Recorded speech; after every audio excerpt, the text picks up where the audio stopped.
Viewers, welcome back. What an interesting one. Let's go and find out more.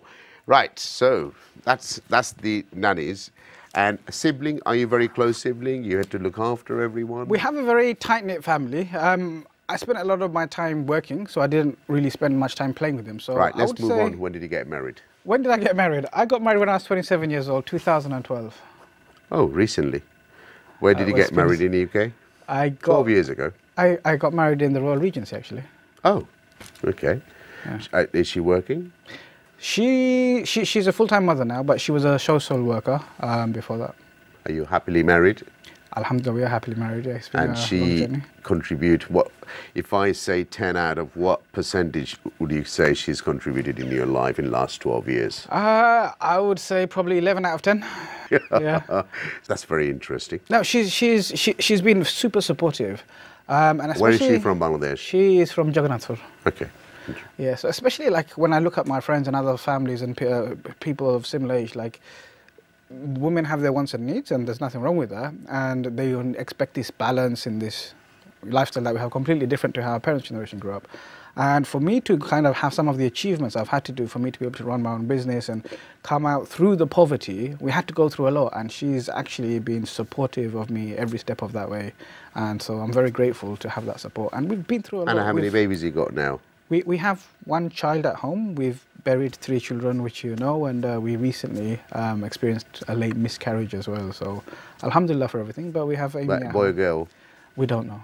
We don't know. Oh, at home it's Amy, she's a girl. Yeah. Yeah. MashaAllah. So she's not working now, she's just a mum now? She's a full-time mother right now, that's right. And you're working? Yes. What made you change in your life to get into, we've been watching you for many years, you've been helping RFC, many other charity causes. What changed you to get into this? What made you to change? I think it's something that's been instilled in me from a young age. Like I grew up... Where did you pick it up? How did you come? Genetic? From my grandfather, I would say. All right. So remember, my father came to the UK after I was born, right? So my primary person that I would kind of role model was my grandfather. And my grandfather was the kind of man who was very generous. He was always doing all the bizarres and everybody would come to him. So you remember seeing these things? Yeah, I remember seeing these things because I would spend a lot of time with him. Where, in East London? No, so he would come and visit us from Manchester, and I would go and spend a lot of time in Manchester all the holidays. But because he was really busy with stuff, he would come to London a lot to sort people's problems and things out. But I spent a lot of time with him on the phone. And so all of these values, I would say, were instilled from my grandfather and from my mother from a very young age, about giving back, about sharing, about helping other people. And even if we didn't have much, it's what can we do to help other people? And where my parents couldn't help with money, they would help with acts of service, doing something. So one of the things in our community at the time when I saw growing up is not a lot of people were literate. And so my mum, being somebody who's literate, she would have lots of people coming to her and taking up her time. She would help out with forms, appointments, go with people to doctors. And so I saw her giving a lot. And so that was kind of instilled in me from a very young age. And I remember when I was in primary school, I used to raise money for the birds, feeding the birds. And then in secondary school, I did some projects. But it was only, I think, after I got married, I started doing some of the bigger projects, and then after that I got involved with the RFC. RFC, I think you got involved in 19. I got involved, I think I've been doing it for like 4 or 5 years now. Yeah, you got involved. Do you ever watch Channel S? I do. My dad watches it all the time, so when I sit with my dad, I'm watching Channel S. Okay, so Sasa still watch Channel S and everything else. I think it's very difficult to go to a Bengali household where they have the TV on and it's not set on Channel S. So what happens? And does Sasi watch it or no? Yeah, Mum does watch it. Not as much as Dad, but she does. Sasa most probably love watching the news.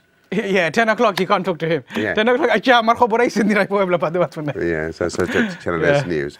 Does he see that you're doing some charity work, helping other people? Does he? They do see that.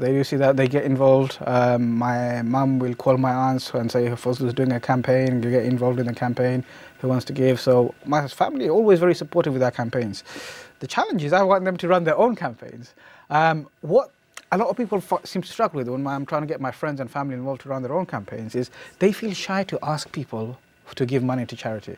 And for me, I have no shame when it comes to asking people to give money for charity, because it's a chance for them to get some reward. And if I can get them to do that, then I get some of that reward too. So I'm shameless when it comes to asking for money to help and for charity if I know they're going to get reward for it. But other people, they find like, but you're not. You're asking them to, you're giving them an opportunity to take part in something great. So I'm very selfish with that. I want to meet my children, inshallah, when I pass away too. I want to be reunited with them. So Allah's promised me heaven, but it's only me and my bad deeds that's going to stop me from that.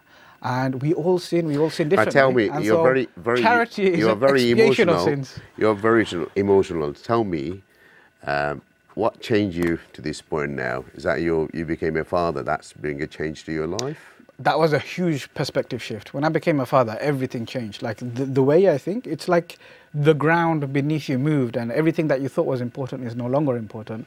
And all of the things that you'd spend all of your time and motivation and money and things on, it all becomes about the child now and what you can do for the child. And even when I used to go on holiday, I used to be like, I want to do this, I want to see this, I want to go here. Now it's all about, oh, what can we do with Amy? Like, what should we plan the whole day and holiday around the child now? So yeah, full perspective shift. And your mum and dad happy with the baby? Yeah, alhamdulillah. It's made me appreciate my parents more, because I couldn't appreciate them as much until I was in their shoes. All of us is same. You know, this is the way Allah has created us. Yeah, alhamdulillah. It's actually helped me to find another sense of. Do you remember doing something for a charity, and you wake up in the morning and you think, right, I've done a great job, something? Have you got a project that you worked with in Channel S or anywhere else? Yes, alhamdulillah. So remember when all of the refugees were going to Calais? Yes.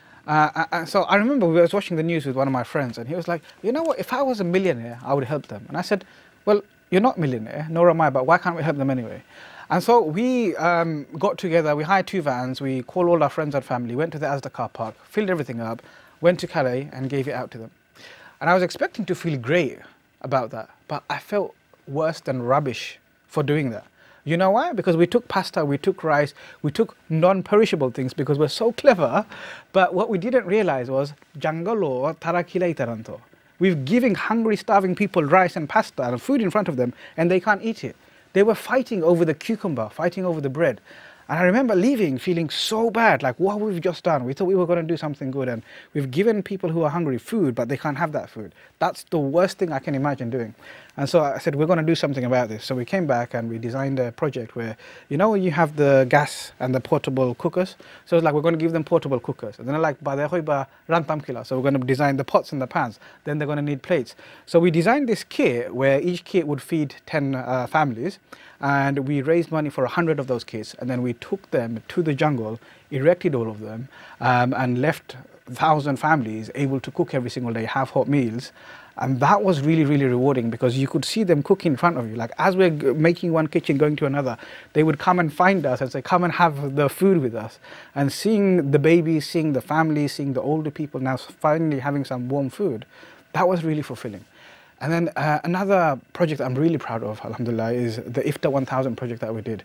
We managed to raise enough money to send 5,000 parcels to Syria during a time when it was very difficult to do any of that aid. And it was all done voluntarily. So can you imagine coordinating? Was all this done before you got married or after? After I got married.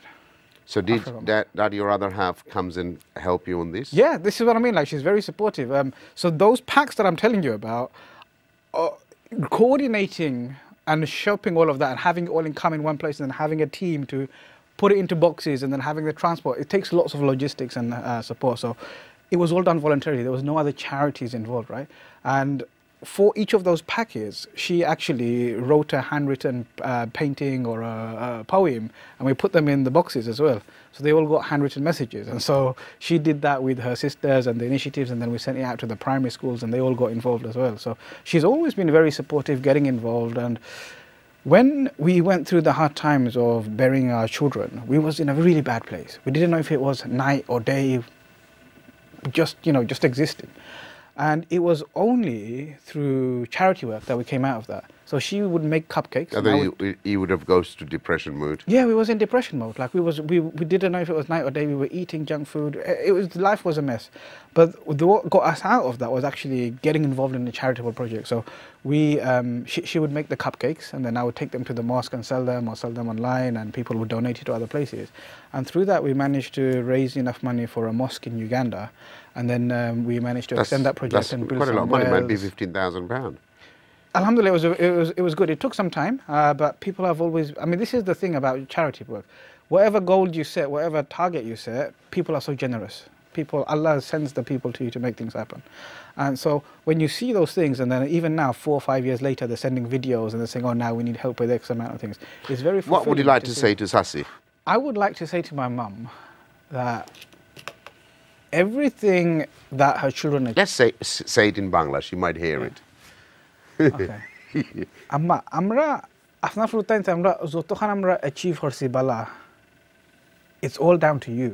It's how you brought us up, it's how you cared for us, it's how you supported us, and it's also how you saved us from getting very easily swayed onto the wrong paths in the places that we lived. And if it wasn't for your love, and if it wasn't for your belief, and if it wasn't for your persistence in bringing us back to the right path when we did go astray, we would all be in very different places. What would you say to Sasa? I would say to my dad, Dad, you've given up your whole life. You've sacrificed everything for your family. We love you. We appreciate you. It didn't go your way. You shouldn't feel bad about that. You did your best. Allah did the rest. And you should be happy with what you've done. Last word, what would you say to the Babi? I would say, thank you for being my life partner and my soulmate. Thank you. What a wonderful interview. May Allah bless you and your family. Viewers, it's time for us to go. আপনারা নিশ্চয়ই দেখছেন যে 3 বাচ্চা হারানির পরে কি পরিমাণ pain থেকে charity work করার কারণে আলহামদুলিল্লাহ যে তারা উঠে আইতে পারছেন এত strong and strength and charity work just not only in channel S charity work আপনারা দেখছেন কালেত করছেন তারা ইউগান্ডাত করছেন মেনি আদার প্লেসেস করা হয়েছে চ্যারিটি আসলে ডিক্রিজ করে না আপনার wealth it gives you strength and সবচেয়ে বড় ইবাদত হইল আল্লাহর ক্রিয়েশনের লুক আফটার করা মানে মানুষের পাশে দাঁড়ানো হইল সবচেয়ে বড়। তো বালা তাহলে আপনারা সব আগামী অনুষ্ঠানে আবারও দেখা হইবে ইনশাআল্লাহ।